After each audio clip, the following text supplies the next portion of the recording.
రాజ్యసభ స్థానాలకు ఎన్నికల షెడ్యూల్ విడుదలైంది. బుధవారం ఉదయం కేంద్ర ఎన్నికల సంఘం షెడ్యూల్ విడుదల చేసింది. మొత్తం 10 రాష్ట్రాల్లోని 37 స్థానాలకు ఎన్నికలు జరగనున్నాయి. ఇందులో తెలంగాణ రాష్ట్రం నుంచి 2 స్థానాలు ఉన్నాయి. ఈ నెల 26వ తేదీన ఎన్నికలకు సంబంధించిన నోటిఫికేషన్ విడుదల చేయనున్నారు.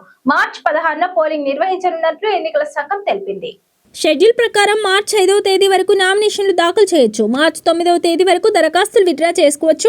16వ తేదీన ఉదయం 9 గంటల నుంచి సాయంత్రం 4 గంటల వరకు ఓటింగ్ జరుగుతుంది. ఆ రోజే సాయంత్రం 6 గంటల తర్వాత ఓట్ల లెక్కింపు ప్రక్రియ ఉంటుంది. మొత్తం 10 రాష్ట్రాల్లో సుమారు 37 రాజ్యసభ స్థానాలు ఖాళీ కాబోతున్నాయి. ఆ స్థానాలను భర్తీ చేసేందుకు కేంద్ర ఎన్నికల సంఘం మార్చి 16వ తేదీన ఎన్నికలు నిర్వహించనుంది.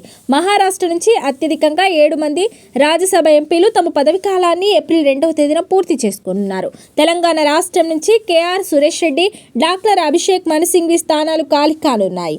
ఏప్రిల్ 9వ తేదీన ఆ ఇద్దరి పదవి కాలం ముగియనుంది.